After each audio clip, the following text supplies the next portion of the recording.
Happy birthday, Dad. That day was my husband's birthday. We had a small celebration for him, who always supported our family. Right after that, we received the news that his company had gone bankrupt. It'll be okay. We'll figure it out, I earnestly reassured him, who was feeling down. I truly believed that we could overcome any adversity if we had love. I'm going for a walk. Those were the last words he said to us. After that, he never returned home and vanished into the sea, leaving behind a large debt for me and our daughter. My husband Diego and I had been together since our student days. I became a nursery school teacher, and he started his own investment company. Our paths diverged significantly, but we got married a few years after graduation and had our daughter Isabella, and 4 years passed. We were a close-knit family of 3. That day was his birthday. Our daughter and I made a homemade cake and prepared a small gift to celebrate him. Happy birthday, Dad. Oh, thank you. He was very happy with our daughter's birthday wishes and the watch I gave him.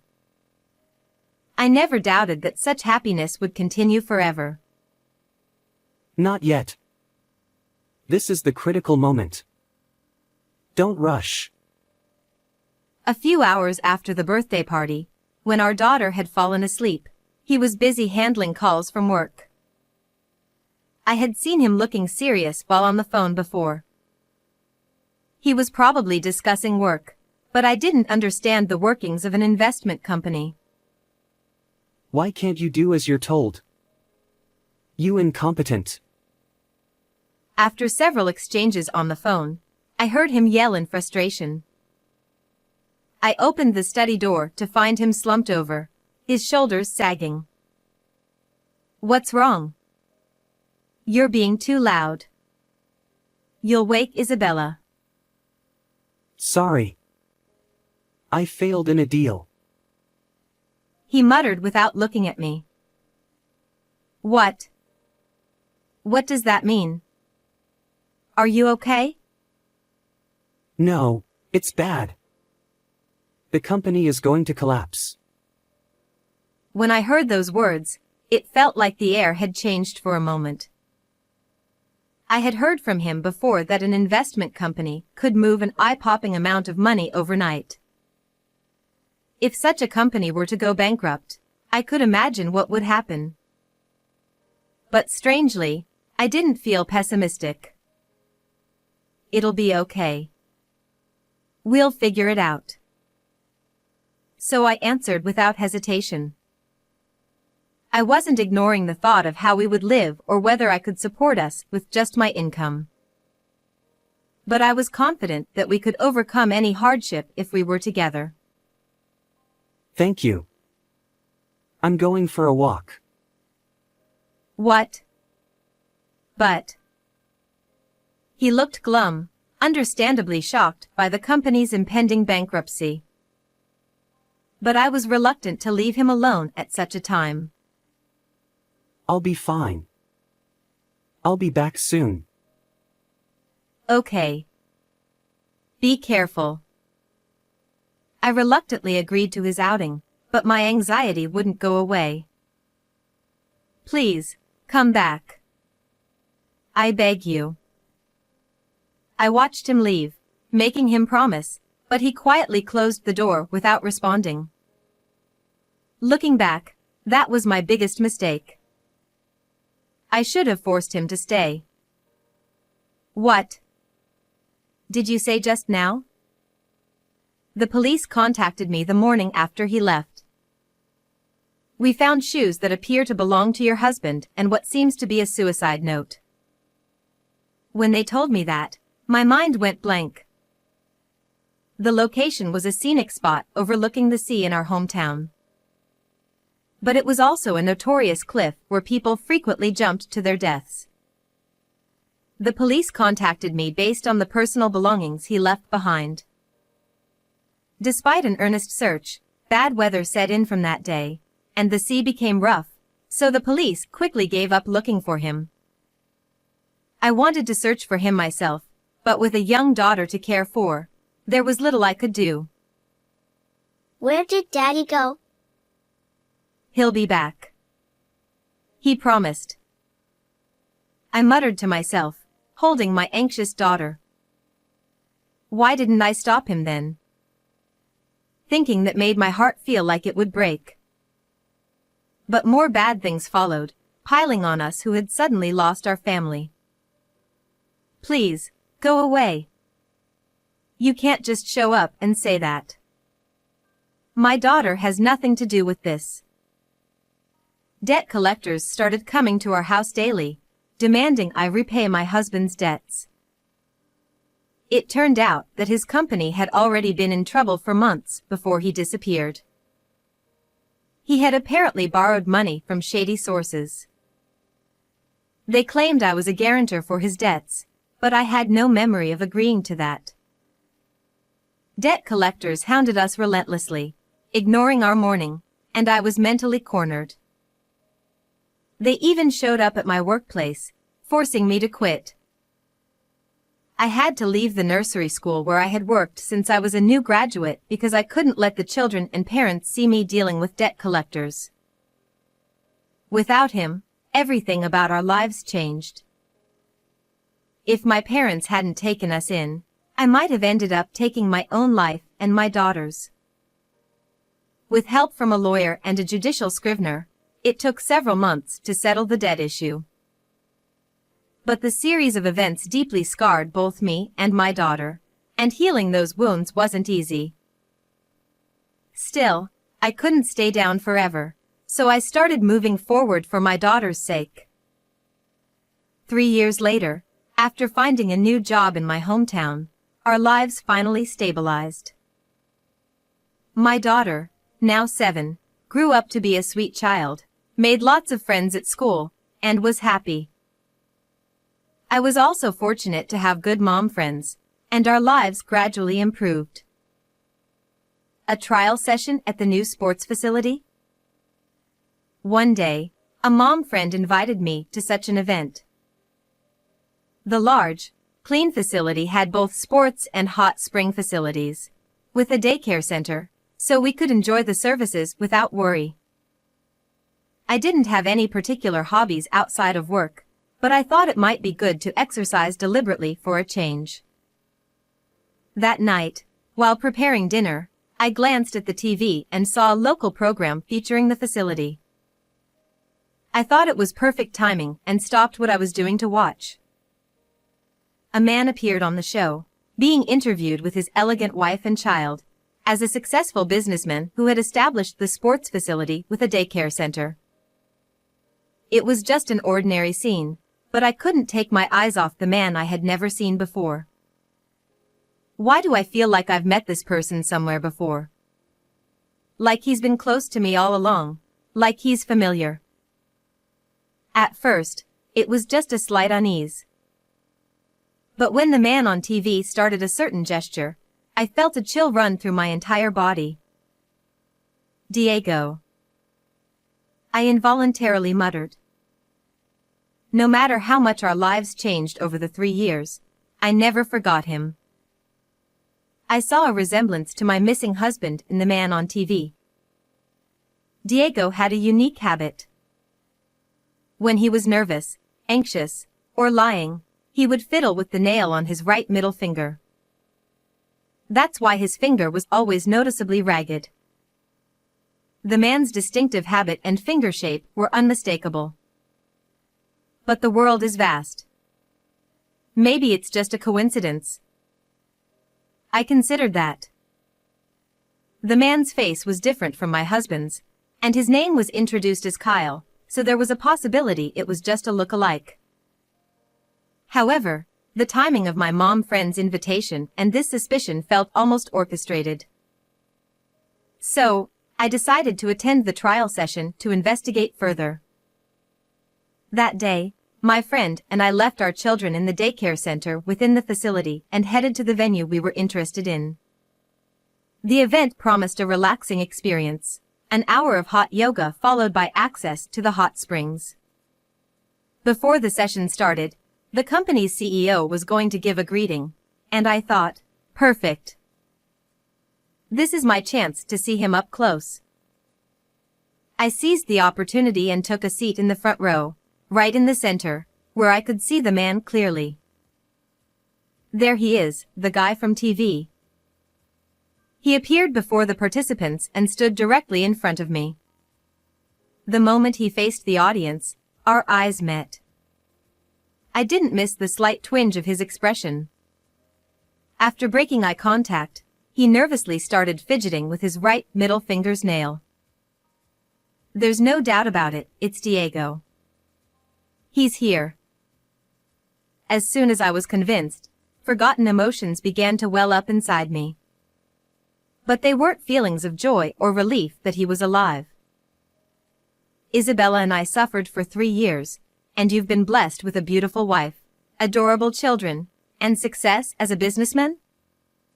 Give me a break.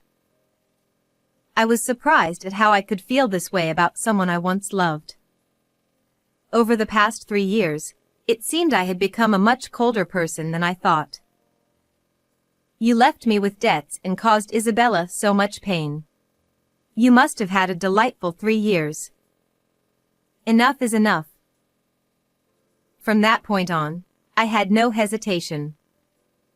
I contacted the administrative scrivener and lawyer who had previously helped me, and I bravely made a call to a certain agency.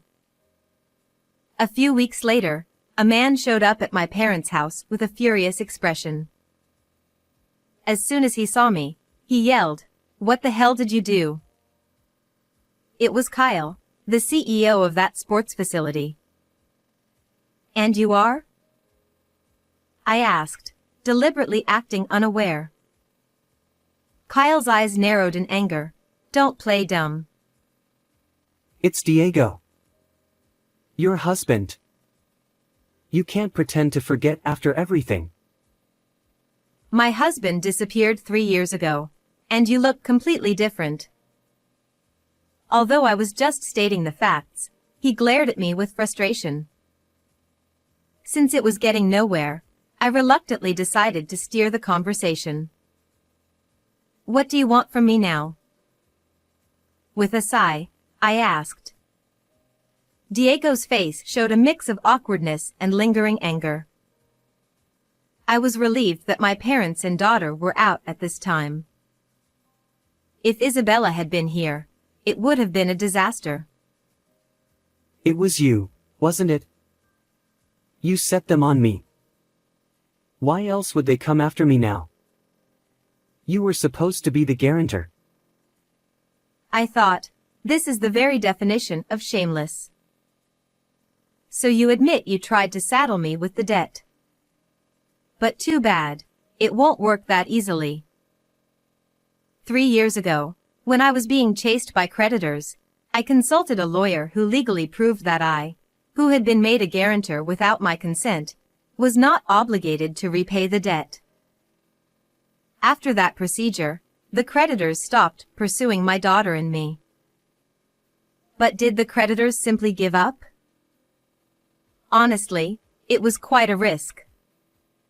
There was always the possibility you were someone else entirely. But contacting them was worth it. They thoroughly investigated. I had contacted the creditors who had once tormented me, betting that they were still looking for my husband.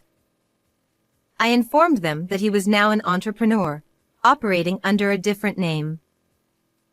Because of your meddling, they came to collect. They said I owe 3 years' worth of interest. $200,000 is absurd. They told my wife and child everything. And? What do you expect me to do now? We are strangers. By this time, my marriage to Diego had already been legally dissolved. The condition for dissolving a marriage due to a partner's disappearance is 3 years. So, in this 3rd year of his disappearance, I filed for dissolution of marriage and waived all inheritance. Now you can officially marry your new wife. That was always your goal, right? Don't be ridiculous. I was kicked out of the house. It seemed his new family had had enough of him, but that was no concern of mine. I heard your wife was originally a yoga instructor. She inherited a substantial amount of money from her wealthy parents and decided to start a business. You met at a seminar, right? How do you know all that? Who knows?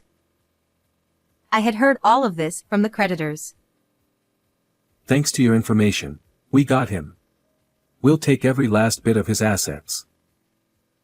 They were saying some dangerous things, but I didn't care. Are you going by Kyle with your new wife? Using a fake name is risky. I hope you won't get sued for fraud. I figured he was being pressured from all sides and was in quite a predicament. Despite his yelling and complaining, he never laid a hand on me, likely to avoid the police. Even in such a situation, he remained that cautious. Was the idea to create a complex with a daycare yours or your wife's? What? Caught off guard by my sudden question, he let out a strange noise. Strangely enough, I remembered a conversation we had in the past. At the time, many parents at the nursery where I worked were concerned about their children not getting enough exercise, and I mentioned this at home. If they could easily drop off their kids and exercise, it might help them refresh. The words I casually said back then had been directly reflected in the sports facility my husband had started. Even though he had disappeared after saddling me with debt, Diego's cunning still amazed and infuriated me. Anyway, there's nothing I can do for you. There's no way such a lie could last forever. Damn it. I was so close to having it all. You ruined everything. He muttered to himself for a while, but then began to laugh quietly, turning a creepy smile toward me. Well, if it's been exposed, there's no helping it. Fine. I'll just run away again using the same method. This time, I'll do it better. In the end, he said something like that, showing no sign of remorse. Instead of deceiving people and running away, why not work and live honestly? I felt pity for my husband who had lost his sense of decency and tried to advise him, but it seemed nothing I said would reach him anymore. Shut up. I've never worked under anyone.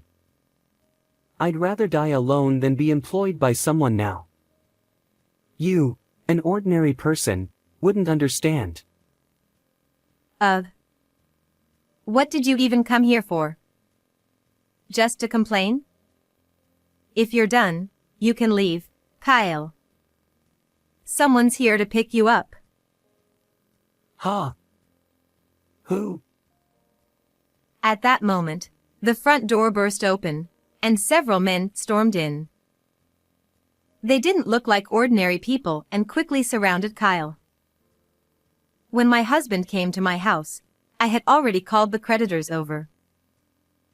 As soon as one of them grabbed his arm, Kyle's face turned pale, looking at me with a mix of pleading and anger. You bastard. You did it again. Ah, no, help me. I'm Kyle. I'm not Diego. It's pointless. They'd been listening to our entire conversation from the doorway. You're already exposed. His words were incoherent, and he was in a complete panic. Please, I beg you. What's going to happen to me? I could be chopped up and sold overseas. Won't that make you feel guilty? I still have a young child. My brow furrowed when he mentioned child. A child? Whose? Isabella's father is gone. Oh, you mean your new wife's child? I feel sorry for them, but there's nothing I can do.